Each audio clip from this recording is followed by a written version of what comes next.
दोस्तों, गुजरात पुलिस के पूर्व डीजीपी सम्राट सिंह, जो 10 साल पहले अचानक गायब हो गए थे, आज एक साधु के वेश में अपने ही घर के दरवाजे पर खड़े थे। माथे पर चंदन, बदन पर गेरुआ वस्त्र और हाथ में बस एक लकड़ी की छड़ी। दरवाजा खुला, सामने उनकी पत्नी शिवानी खड़ी थी। जी, किससे मिलना है? उन्होंने बिना पहचाने ही पूछा। डीजीपी साहब के गले में एक हुक सी उठी, लेकिन अगले ही पल जो हुआ उसने सब कुछ बदल दिया। पूरी घटना की सच्चाई जानने के लिए वीडियो को अंत तक जरूर देखिएगा।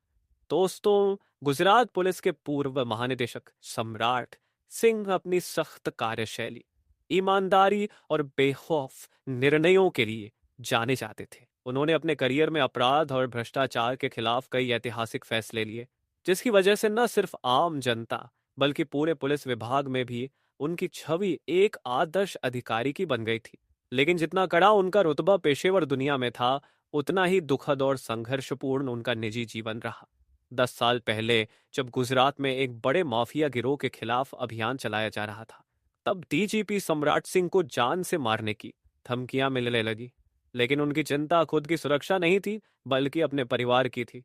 उन्होंने कई बार अपनी पत्नी शिवानी सिंह और बच्चों को समझाने की कोशिश की कि पुलिस की नौकरी में ऐसे खतरे आम होते हैं, लेकिन शिवानी जी इस डर में जी नहीं पाई। एक दिन जब माफिया गिरोह के कुछ शूटरों ने उनके सरकारी बंगले के पास हमला करने की कोशिश की, तो डीजीपी साहब ने एक बड़ा फैसला लिया। वे अचानक ही अपने परिवार और पुलिस महकमे से गायब हो गए। किसी को नहीं पता था कि वे कहाँ चले गए। क्या वे जिंदा भी हैं यहीं? कुछ लोग मानते थे कि वे किसी गुप्त मिशन पर हैं, तो कुछ लोगों ने यह भी मान लिया था कि उन्हें मार दिया गया है।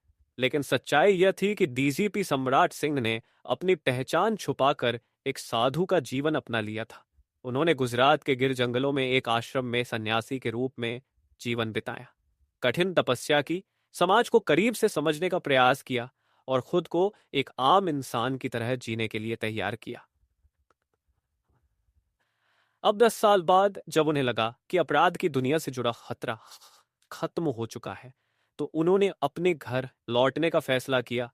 लेकिन वे ये देखना चाहते थे कि क्या उनका परिवार अब भी उन्हें याद करता है, क्या उनकी पत्नी शिवानी उन्हें अब भी स्वीकार करेंगी। इसी सवाल के जवाब के लिए डीजीपी साहब साधु के भेष में अपने ही घर के दरवाजे पर पहुंचे, नंगे पांव, भगवा वस्त्र पहने, लंबी सफेद दाढ़ी और सिर पर जटाएं। कुछ ही क्षणों में दरवाजा खुला। जैसे ही उनकी पत्नी शिवानी ने दरवाजे पर खड़े इस अजनबी साधु को देखा, उनका चेहरा सख्त हो गया। उन्होंने एक पल के लिए भी साधु को पहचाने बिना सीधे कठोर आवाज, हम दान दक्षिणा नहीं देते, कृपया आगे बढ़िए। यह सुनकर डीजीपी साहब अंदर तक हिल गए। जिस घर को उन्होंने अपने खून पसीने से बसाया था, उसी घर के दरवाजे पर आज उन्हें एक अजनबी की तरह लौटा दिया गया था। लेकिन यह तो बस शुरुआत थी। आगे जो हुआ उसने उनकी जिंदगी को पूरी तरह बदल कर रख दिया। डीजीपी सम्राट सिंह के लिए यह पहला झटका था। जिस घर में उनकी हर चीज की अहमियत थी, आज उसी घर के दरवाजे पर खड़े होकर उन्हें दान मांगने वाले साधु की तरह लौटा दिया गया था। उनकी पत्नी शिवानी, जिन्होंने कभी उनके हर संघर्ष में साथ दिया था, आज उन्हें पहचानने तक को तैयार नहीं थी। लेकिन सम्राट सिंह ने हार नहीं मानी। उन्होंने धीरे से अपनी आवाज को संयम में रखते हुए कहा, मैं कोई भिक्षुक नहीं हूं, मुझे बस थोड़ी देर के लिए पानी मिल सकता है। शिवानी ने संदेह भरी निगाहों से साधु रूपी अजनबी को देखा, फिर बिना कुछ कहे अंदर चली गई। दरवाजे के बाहर खड़े डीजीपी साहब का मन अशांत था। 10 साल तक उन्होंने खुद को परिवार से दूर रखा, यह सोचकर कि उनके चले जाने से उनका परिवार सुरक्षित रहेगा। लेकिन आज जब वे लौटे, तो उनके अपने ही घर में उनके लिए कोई जगह नहीं थी। थोड़ी देर बाद शिवानी वापस आई और दरवाजे की चौखट पर एक गिलास पानी रख दिया, लेकिन खुद दरवाजे से एक कदम भी आगे नहीं बढ़ी। उनके चेहरे पर कोई भाव नहीं था, कोई अपनापन नहीं था, कोई अपनापन नहीं था। डीजीपी साहब ने धीरे से पानी पिया और फिर धीमी आवाज में कहा, शिवानी, क्या तुम मुझे पहचानती भी नहीं? यह सुनते ही शिवानी का हाथ रुक गया। उन्होंने चौंक कर साधु के चेहरे को ध्यान से देखा। लंबी सफेद दाढ़ी, चेहरे पर झुर्रियां, गेरुआ वस्त्र और आंखों में एक गहरी पीड़ा। लेकिन अगले ही पल उनका चेहरा कठोर हो गया। उन्होंने नाराजगी से कहा, मुझे नहीं पता तुम कौन हो, लेकिन अगर तुम्हें पता है कि मेरा नाम शिवानी है, तो तुम्हें यह भी पता होगा कि मैं अब किसी अजनबी से बात नहीं करती। मेरा अतीत मर चुका है। यह सुनकर डीजीपी सम्राट सिंह का दिल अंदर से टूट गया। क्या यह वही महिला थी जिसने कभी उनका हर मुश्किल वक्त में साथ दिया था? क्या यह वही घर था जहां उनके बिना किसी भी खुशी की कल्पना नहीं की जाती थी? क्या उन्होंने अपनी ड्यूटी निभाने के लिए खुद को और अपने परिवार को हमेशा के लिए खो दिया था? लेकिन यह तो बस शुरुआत थी, अभी असली परीक्षा बाकी थी। डीजीपी सम्राट सिंह के दिल पर एक और चोट लगी।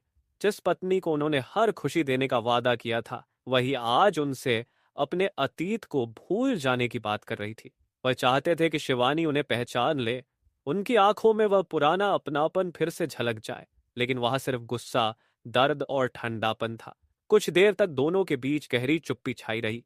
सम्राट सिंह ने गहरी सांस ली और बोले, शिवानी, मैंने ये सब तुम्हारी और बच्चों की सुरक्षा के लिए किया था।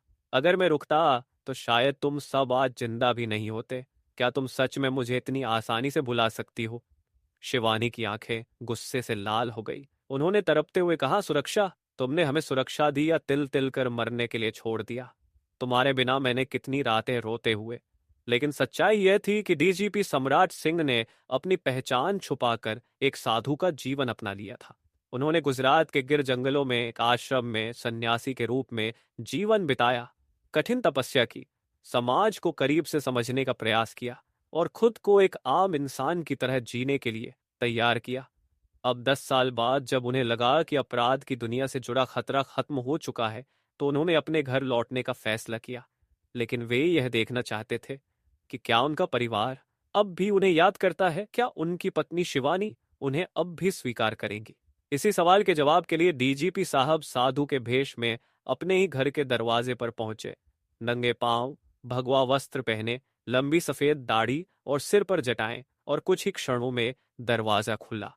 जैसे ही उनकी पत्नी शिवानी सिंह ने दरवाजे पर खड़े इस अजनबी साधु को देखा, उनका चेहरा सख्त हो गया। उन्होंने एक पल के लिए भी साधु को पहचाने बिना सीधे कठोर आवाज में कहा, हम दान दक्षिणा नहीं देते, कृपया आगे बढ़िए। यह सुनकर डीजीपी साहब अंदर तक हिल गए। जिस घर को उन्होंने अपने खून पसीने से बसाया था, उसी घर के दरवाजे पर आज उन्हें एक अजनबी की तरह लौटा दिया गया था। लेकिन यह तो बस शुरुआत थी। आगे जो हुआ उसने उनकी जिंदगी को पूरी तरह बदल कर रख दिया। डीजीपी सम्राट सिंह के लिए यह पहला झटका था। जिस घर में उनकी हर चीज की अहमियत थी, आज उसी घर के दरवाजे पर खड़े होकर उन्हें दान मांगने वाले साधु की तरह लौटा दिया गया था। उनकी पत्नी शिवानी, जिन्होंने कभी उनके हर संघर्ष में साथ दिया था, आज उन्हें पहचानने तक वो तैयार नहीं थी। लेकिन सम्राट सिंह ने हार नहीं मानी। उन्होंने धीरे से अपनी आवाज को संयम में रखते हुए कहा, मैं कोई भिक्षुक नहीं हूं, मुझे बस थोड़ी देर के लिए पानी मिल सकता है। शिवानी ने संदेह भरी निगाहों से इस साधु रूपी अजनबी को देखा कर बिना कुछ कहे अंदर चली गई। दरवाजे के बाहर खड़े सम्राट सिंह का मन अशांत था। 10 साल तक उन्होंने खुद को परिवार से दूर रखा, यह सोचकर कि उनके चले जाने से उनका परिवार सुरक्षित रहेगा। लेकिन आज जब वह लौटे तो उनके अपने ही घर में उनके लिए कोई जगह नहीं थी।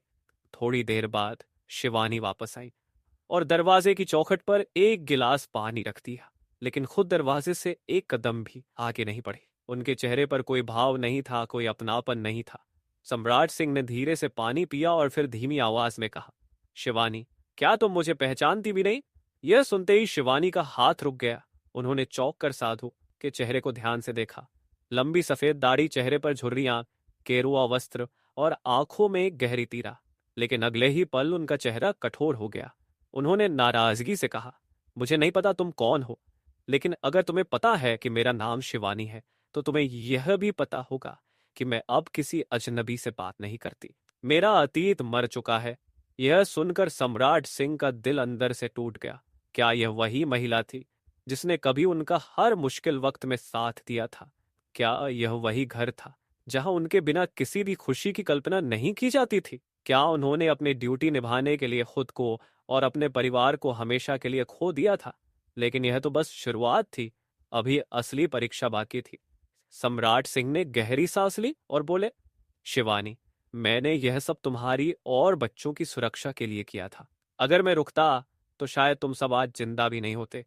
क्या तुम सच में मुझे इतनी आसानी से बुला सकती हो? शिवानी की आंखें गुस्से से लाल हो गई। उन्होंने तड़पते हुए कहा, सुरक्षा? तुमने हमें सुरक्षा दी या तिल तिल कर मरने के लिए छोड़ दिया? तुम्हारे बिना मैंने कितनी रातें होते हुए गुजारी। तुम्हारे बच्चे हर रोज अपने पिता के लौटने का इंतजार करते रहे, लेकिन तुम्हें कभी हमारी परवाह नहीं थी।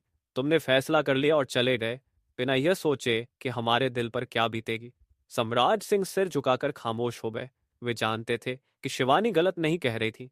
उनके जाने के बाद शिवानी ने अकेले ही अपने बच्चों की परवरिश की होगी, समाज के सवालों का जवाब दिया होगा और हर दिन यह उम्मीद लगाई होगी कि एक दिन वह लौटेंगे। लेकिन 10 साल का इंतजार बहुत लंबा होता है। उन्होंने धीरे से कहा, मैं मजबूर था, लेकिन मैं हर पल तुम लोगों के बारे में सोचता रहा। मैंने खुद को सजा दी, अपनी पहचान तक मिटा दी। लेकिन जब तुम्हारी तस्वीर आंखों के सामने आती थी तो मुझे जीने की वजह मिलती थी। शिवानी ने गहरी सांस ली और पीछे हट गई। उनकी आंखों में आंसू थे, लेकिन गुस्सा अभी भी हावी था। अगर तुम्हें हमारी इतनी ही परवाह थी तो तुम एक चिट्ठी तक क्यों नहीं भेज पाए? तुमने हमें मृत समझ लिया, तो अब हम भी तुम्हें मृत मान चुके हैं। यह सुनकर सम्राट सिंह के कदम लड़खड़ा गए। क्या उनका परिवार अब उन्हें अपना नहीं पाएगा? क्या उन्होंने अपने ही घर में लौटने के लिए 10 साल देर कर दी थी? लेकिन तभी अंदर से एक जानी पहचानी आवाज आई, माँ, कौन आया है? यह आवाज उनकी बेटी साक्षी की थी। 10 साल पहले जब सम्राट सिंह घर से गए थे, तब साक्षी सिर्फ 8 साल की थी। अब वह 18 की हो चुकी थी। एक किशोरी से एक समझदार युवती बन चुकी थी। सम्राट सिंह की आंखें भर आई। वह अपनी बेटी को देखने के लिए बेताब थे। लेकिन तभी उन्होंने सुना, बेटा कोई नहीं, बस एक भिखारी है। यह सुनते ही सम्राट सिंह के कदम लड़खड़ा गए। उनकी आंखों में छुपी उम्मीद चकनाचूर हो गई। क्या अब उनके लिए यही पहचान बची थी? अब उनके लिए यही पहचान बची थी।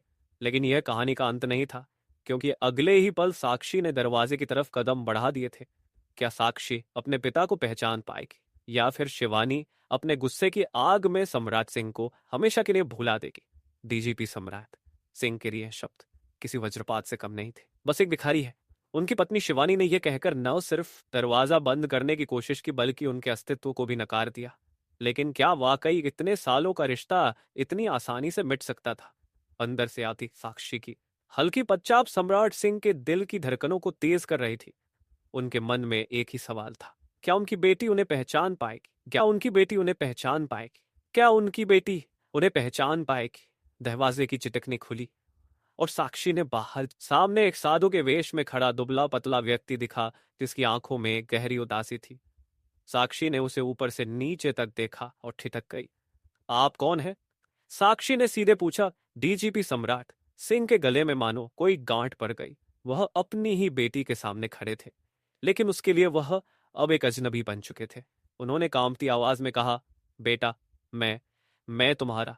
लेकिन शब्द उनके गले में ही अटक गए। साक्षी कुछ देर तक ध्यान से उन्हें देखती रही। उसे ऐसा लग रहा था कि यह चेहरा कहीं देखा हुआ है, लेकिन कहाँ। तभी हवा के एक झोंके से अंदर रखा पुराना एल्बम नीचे गिर गया। एल्बम खुला और उसमें तस्वीर दिखी। साक्षी अपने पिता की गोद में हंस रही थी, और ठीक वही आंखें, वही स्नेहिल चेहरा, वही मासूमियत जो उस फोटो में थी, अब सामने खड़े साधु में झलक रही थी। साक्षी ने फिर से सम्राट सिंह की आंखों में देखा। अचानक उसे एक अजीब सी अनुभूति हुई। उसके दिल की धड़कन तेज हो गई। क्या आप? उसकी आवाज कांप रही थी, लेकिन आंखों में एक अलग चमक थी। डीजीपी सम्राट सिंह की आंखें भर आई। उन्होंने सिर हिलाकर जवाब दिया, लेकिन इससे पहले कि वह कुछ और कह पाते, शिवानी ने तेजी से आगे बढ़कर साक्षी को पीछे खींच लिया। नहीं साक्षी, ये तुम्हारे पापा नहीं है। तुम्हारे पापा हमारे लिए बहुत पहले मर चुके हैं। शिवानी की आंखों में आंसू थे, लेकिन उनका लहजा कठोर था। डीजीपी सम्राट सिंह के पैर थरथराने लगे। क्या वाकई उनके लिए अब इस घर में कोई जगह नहीं बची थी? लेकिन कहानी अभी खत्म नहीं हुई थी, क्योंकि साक्षी की आंखों में अब सवालों का तूफान था। क्या वह अपनी मां की बात मानेगी, या फिर अपने दिल की आवाज सुनेगी? डीजीपी सम्राट सिंह की आंखों में दर्द था, लेकिन अब उनके भीतर कोई गिला शिकवा नहीं था। उन्होंने अपनी किस्मत को स्वीकार कर लिया था। पत्नी शिवानी का गुस्सा जायज था, उनकी तकलीफें भी सही थी, लेकिन क्या उनकी बेटी भी उन्हें ठुकरा देगी? साक्षी की आंखों में अब भी सवाल थे। वह माँ की बात मानकर इस साधु को अनदेखा कर सकती थी, लेकिन उसका दिल बेचैन हो रहा था। वह 2 कदम आगे बढ़ी और धीरे से बोली, अगर आप मेरे पापा नहीं हैं तो मेरी ये बात गलत साबित कर दीजिए। डीजीपी सम्राट सिंह ने साक्षी की ओर देखा। वह अब भी शंका में थी, लेकिन अचानक साक्षी ने वही सवाल पूछा जो वह बचपन में हर रात पूछती थी, पापा, चांद क्यों चमकता है? ये सवाल वह केवल अपने पापा से ही पूछा करती थी, और जवाब भी सिर्फ एक ही इंसान दे सकता था। डीजीपी सम्राट सिंह की आंखों में नमी आ गई। उन्होंने हल्की मुस्कान के साथ वही जवाब दिया, जो सालों पहले अपनी नन्ही साक्षी को सुनाया करते थे, क्योंकि वह तुम्हारे चेहरे की तरह चमकना चाहता है मेरी परी। बस यह सुनते ही साक्षी दौड़कर सम्राट सिंह से लिपट गई और रो पड़ी। पापा, आप सच में आ गए? आपने मुझे छोड़ क्यों दिया था? डीजीपी सम्राट सिंह की आंखों से भी आंसू बह निकले। उन्होंने बेटी को सीने से लगा लिया, लेकिन शिवानी अब भी पीछे खड़ी थी। उसकी आंखों में भी आंसू थे, लेकिन वह अब भी अपने दर्द और गुस्से से जूझ रही थी। डीजीपी सम्राट सिंह ने उसे देखा और कहा, शिवानी, मैं जानता हूं कि मैंने तुम्हें बहुत तकलीफ दी, लेकिन मैं मजबूर था। मैं अपने परिवार को बचाने के लिए गया था। लेकिन क्या आज मुझे मेरी ही दुनिया से अलग कर दोगी? शिवानी के होठ कांपे, लेकिन वह कुछ कह नहीं पाई। उसके मन में बीते वर्षों का सारा दर्द उमड़ आया। वह चाहकर भी इतनी आसानी से अपने गुस्से को जाने नहीं दे सकती थी। डीजीपी सम्राट सिंह ने बेटी को माथे पर चूमा और एक गहरी सांस लेते हुए बोले, अगर तुम्हारी माँ नहीं चाहती कि मैं इस घर में रहूं तो मैं चला जाऊंगा, लेकिन इतना जान लो, मैंने जो कुछ भी किया सिर्फ तुम लोगों की भलाई के लिए किया। वह वापस मुड़कर जाने लगे, लेकिन जैसे ही उन्होंने पहला कदम बढ़ाया, शिवानी की आवाज गूंजी, रुकिए। डीजीपी सम्राट सिंह ठिठक गए। उनका दिल जोर जोर से धड़कने लगा। शिवानी की आंखों से आंसू बह रहे थे, लेकिन अब वह अपने गुस्से और दर्द से ऊपर उठ चुकी थी। अब अगर एक कदम भी आगे बढ़ाया तो समझ लेना कि तुम्हारी शिवानी टी मर गई। डीजीपी सम्राट सिंह के कदम वहीं थम गए। उन्होंने पलट कर देखा। शिवानी की आंखों में अब प्यार था, जो वर्ष दर्द के पीछे कहीं दब गया था।